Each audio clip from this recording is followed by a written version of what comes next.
Hello friends, ladies and gentlemen, welcome to the Raymond Nicolet Trust Podcast. My name is Gavrilo Nikolic and every month I bring you inspiring conversations about the future of education, science and philanthropy from world top academics, scientists, Nobel Prize winners and philanthropists.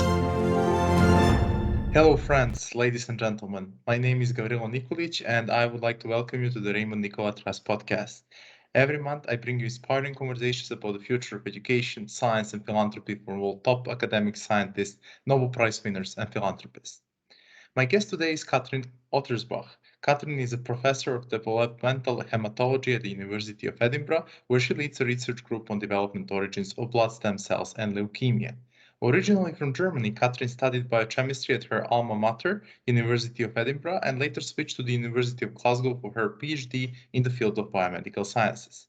Apart from the University of Edinburgh, Katrin also worked as postdoctoral fellow at the Erasmus MC in Rotterdam before starting her own research group at the University of Cambridge. If you're curious to learn more about Katrin and her work on cancer therapies, you need to listen to this episode. In just a moment, I would like to welcome the one and only Katrin Ottersbach. Katrin, welcome to the RNT podcast. Thank you very much, Gavrilo. It's a real pleasure to be here. Katrin, let us start with basics. Where are you currently and what are you doing as we speak? Well, I'm currently sitting in surprisingly sunny Edinburgh, but in my home at my kitchen table, since I'm still mostly working from home. And yes, looking forward to this conversation. Katrin, let us take a step back, or maybe more steps back to the time when you originally took interest in biochemistry and biomedical sciences in general. Can you please take us back to that time? What really prompted you to study biochemistry and later switch to biomedical sciences?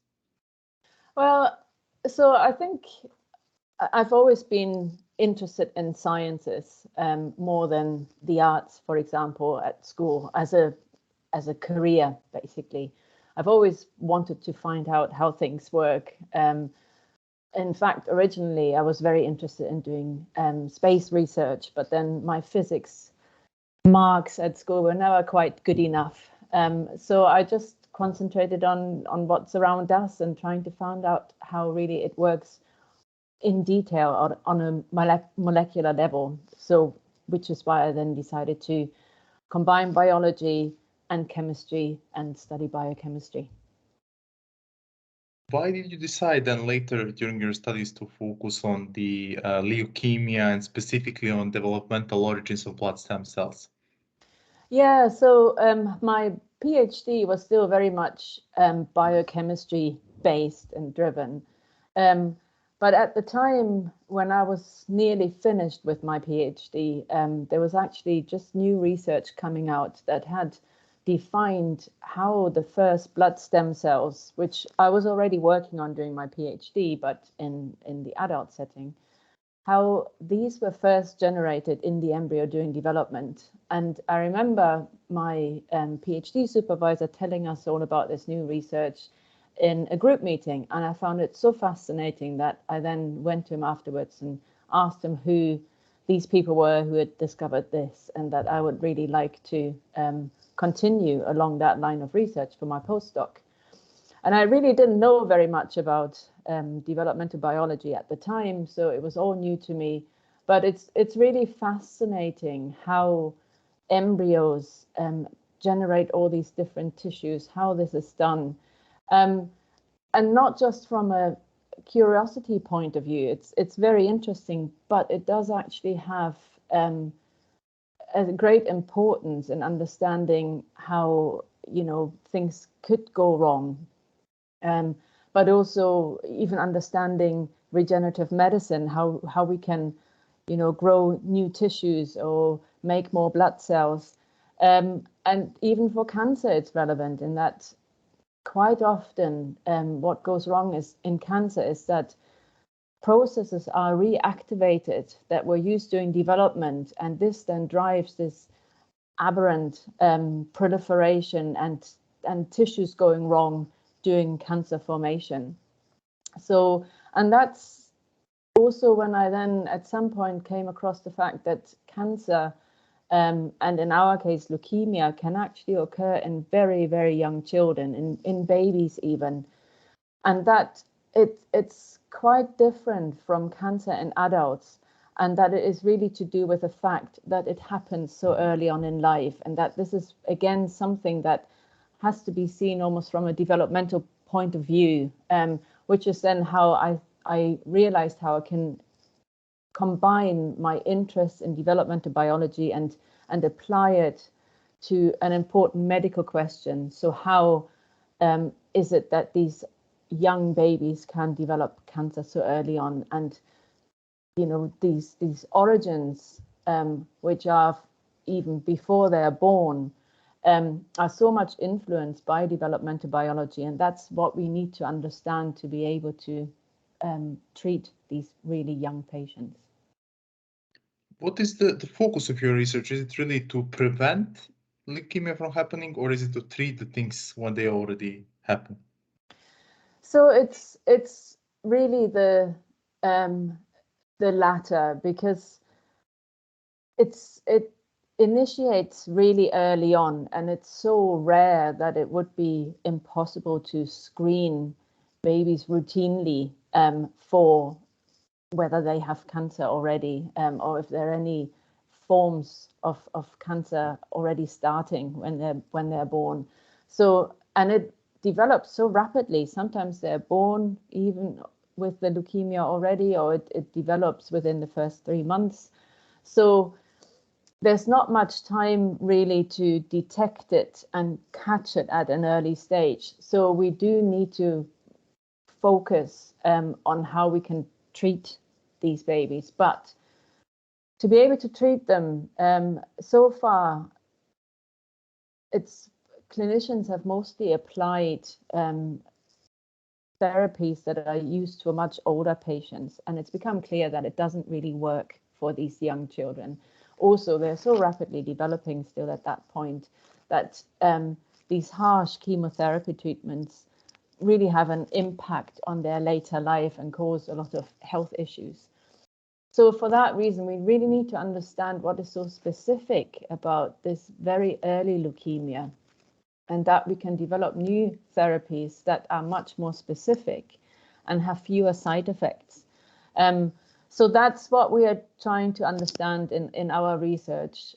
How does the fact that they initiated during development before they were born, how does this contribute to the cancer? And is that something we can then target to develop new therapies? But we're still continuing our basic research on how blood stem cells are generated, because these are actually cells that are very often used in the clinic for transplants. But there's never enough of these cells. We don't have enough compatible donors. So by trying to find out how the embryo is able to generate blood stem cells and make loads of them, we are hoping that one day we'll be able to recreate these conditions and actually be able to generate and expand blood stem cells in the dish. That's quite exciting to hear what you're trying to achieve and how you're focusing on the little ones that just joined us in this little place called Earth. Getting back to the general cancer research in which you're all currently involved, what is the current state of affairs? Specifically, I'm asking myself, as well as probably a lot of listeners and viewers watching us having a conversation on cancer in general here, how far do you think are we away from dealing with cancer like with the flu? Yeah, I mean, they are two very different diseases, obviously. I mean, the flu is very acute. It's a virus that your immune system reacts to. Whereas cancer, it's your own cells that go wrong. So one challenge is really that we often don't detect it until it's really progressed to a very critical stage. But we have made some really fantastic progress in recent years. So especially sequencing, for example, has become really cheap and quick, so that this allows researchers to find out in detail what is wrong in individual people, because there's so many different things that can go wrong in cancer, and it also depends on the person's individual genetic background, how the cancer will then develop or not. And so with these sequencing, we've really been able to get towards what is known as personalized medicine. You really find out what specifically is wrong in an individual, and then try to tailor the therapy accordingly. But we do actually, we do know that, like with the flu, your immune system does react to cancer cells. It can detect that there's something wrong with those cells, even though they're your own cells. And this is something that is developed further now, trying to educate your immune system, trying to employ it in some way that it is actually better at attacking tumor cells and eradicating them. I think we all heard that BioNTech, famous for bringing the COVID vaccine on the market, is currently developing a vaccine against cancer. In your opinion, can vaccines help us in future with any cancer treatments? Yeah, so that kind of leads me on. It's leading on from what I was just talking about for the last question about exploiting your own immune system to fight cancer. And these so-called immunotherapies really have become a major focus now in cancer research.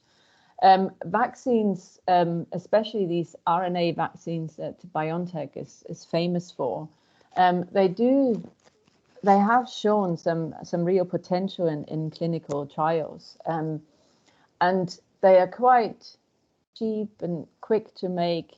They can also take into account the personal makeup of an individual, a cancer patient, which again plays into this concept of personalized medicine that I was talking about earlier. So I think there's huge potential there. It may be like the flu, that you constantly have to adapt the vaccine, that maybe the cancer is not completely eradicated, and that you then have to come up with new vaccines to keep it under control. But I think that it's certainly something to watch for the future. If you're speaking about the future, in how many years, 10, 15, 20, can you give us some assessment? Well, I think the sort of ballpoint figure that people usually give is about 15 years between discovery and potentially then becoming a product in the clinic. It takes a long time. I mean, you find something interesting in the lab, in cells, in some kind of model system, then you have to show that it works in humans. Then you have to show that it can actually be given in an easy way as a pill or an injection, and that it can sustain itself in the body. So there's a lot of things that can unfortunately end up in a dead-end street along the way, or it may have side effects that you just could not predict from working on cells in the dish. So, but I must say, things are just getting so much faster these days. Research is going at an incredible speed. So, yes, I think things always progress, and so I'm quite hopeful that this will, in our lifetime, certainly come into fruition. That is something what I actually tell to a lot of friends and acquaintances, that actually I'm more afraid, speaking about, for example, COVID vaccines, I'm not afraid of any, side effects that could come to light in 10 years. I'm more afraid that I will not understand what is happening in the medical field in 10 years, which would definitely be true. We're seeing, for example, a lot of softwares that are being made that will replace maybe not entirely clinical trials, but part of clinical trials. And that is also a scary development when you look at it from one point, but from another point, you actually see the benefit of it, because in some cases, those softwares might tell us, okay, this is the wrong path. Let's not do this or at all, or maybe let's not do this part. Let's focus on some other parts. And that is something that personally amazes me, although it's quite a scary development.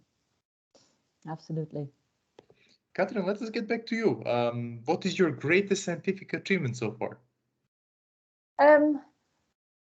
So I think, well, I would like to mention a couple of things maybe. So what is always exciting is when you discover something really quite new. So doing my postdoc, for example, I discovered that blood stem cells are also found in the placenta, which hadn't really been known up to that point. And also, when during the early years of when I first started up my lab, we discovered that during the generation of the first blood stem cells in the embryo, that this was actually influenced by the nervous system developing nearby, and that these two systems really influenced each other and supported each other in their development, which was something really fascinating and new. But I think, you know, the realization that to understand some of these early cancers, that we need to understand these fetal contributors from these fetal cells, which is something that we've just described in a very recent publication, I think will deliver a lot of potential for exploiting this into an actual treatment. Well, that's quite amazing to hear that you found something that was not noticed before. What was your feeling? What was your reaction when you realized that you're actually looking at something that nobody realized it exists before? It's really exciting. You have like an idea. All of a sudden, some things click into place, and you think, oh, what if this sympathetic nervous system is actually sending signals to the blood cells? So it usually starts with an idea, that pops into your head. And then you have to think about, well, how can I really prove this? And then come months, sometimes years of experiments. And then you think, you know, have some experiments that don't really work so well. And you think, oh, maybe it's not true. And you just keep going. So it often takes quite a long time from this initial really exciting idea to then say, well, now I'm convinced that it is actually true, and I'm going to publish it and tell people about it. So, and then when it comes out and it's being recognized, it's a great feeling. I can imagine that indeed. So it's a both moment of pride, feeling pride for yourself, but also feeling that you're contributing to something at a larger scale, because nobody and a lot of scientists before you maybe looked at that, but did not realize what you realized at that moment. Speaking about the science, we are seeing the light in the end of the tunnel when it comes to COVID pandemic, maybe in the UK more than in the rest of Europe. But definitely is the case that we hope that next time this year we won't be speaking about COVID at all. But let's see how situation develops. Let's focus on impacts of COVID on your field of work, specifically also on your work with the students. How abrupt was the pandemic for your field of work in general, and also how abrupt was it when it comes to sharing your knowledge and teaching young students? Yeah, it was quite an impact, and I don't think anybody, certainly I didn't realize how long lasting this impact would be. So, you know, I remember places were shutting down in Europe, in the UK, it took a little bit longer. And then just before Easter, I remember that, you know, the notice came, schools are going to be closed, our institute was going to shut down.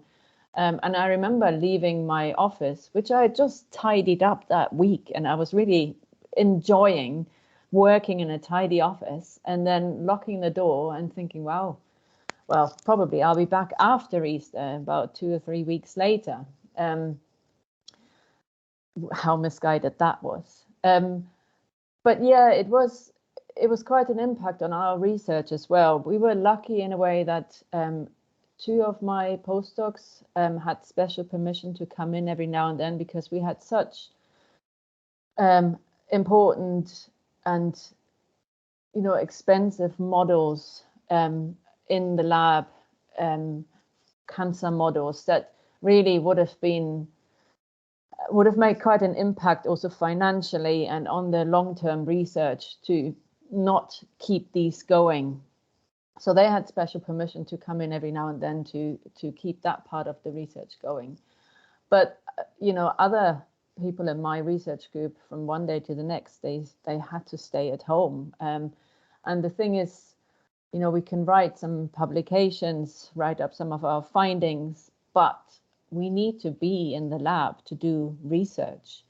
So for them, it was in some cases quite difficult to deal with that. And I certainly had one lab member who left research just because he could not deal with, there was also the prospect of another lockdown, and he just had enough and changed careers.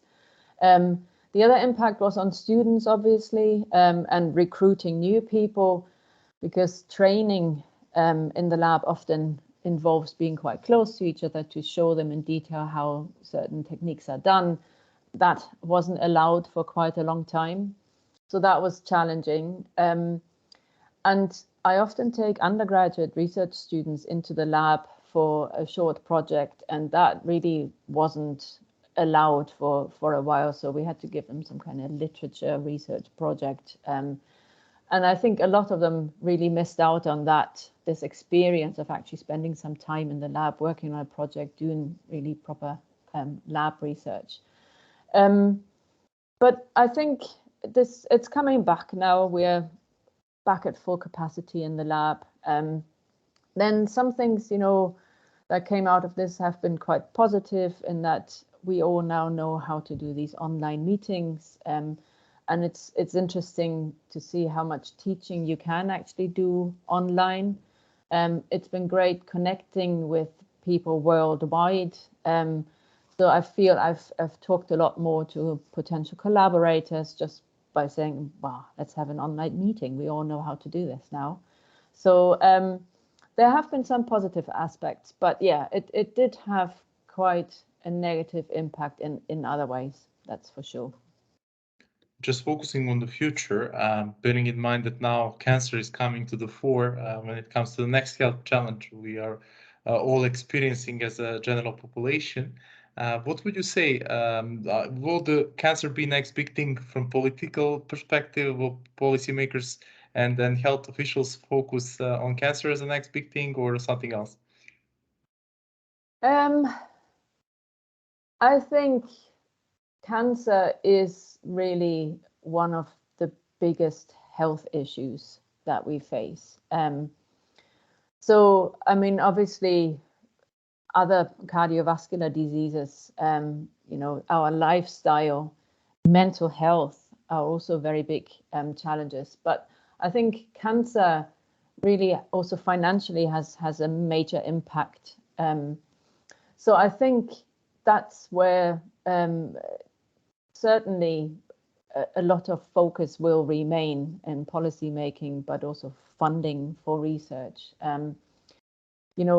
One important challenge will be to detect it earlier, so that these really expensive therapies like chemotherapy or these immunotherapies don't even need to be applied if you can detect it early enough.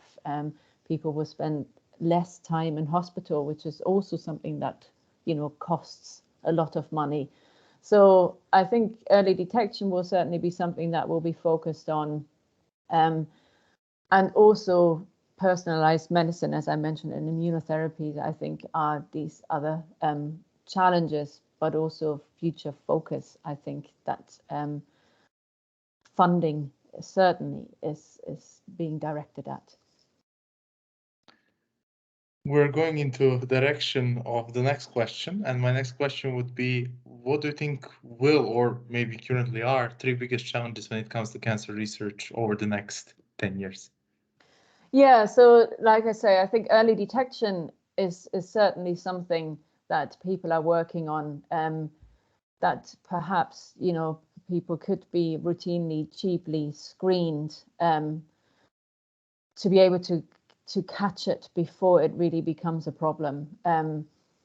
Then I think appreciating the variety of what can go wrong in cancer, and how that we are all different as well, that this interplay between the mutation in a cancer, but also our own genetic background, I think is really something that is being dissected and explored more and more, like I said, also through these advances in sequencing and then tailoring therapies according to that genetic makeup of the individual.